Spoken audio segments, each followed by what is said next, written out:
In today's video, I'm going to show you how to move elements in Webflow. So start by opening up your page in the designer. Then next in the left panel, click on Navigator. This is how it looks like, this three-line icon. And to reposition a specific element, you can simply drag and drop the element within the navigator or even directly on the canvas. And for more precise control in the left panel, you can make adjustments in the margin and padding to fine tune spacing.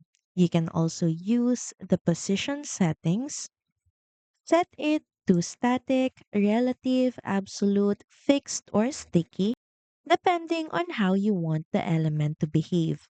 Then adjust the top, bottom, left, and right values. Make sure that you always preview your design to make sure everything looks right across different screen sizes.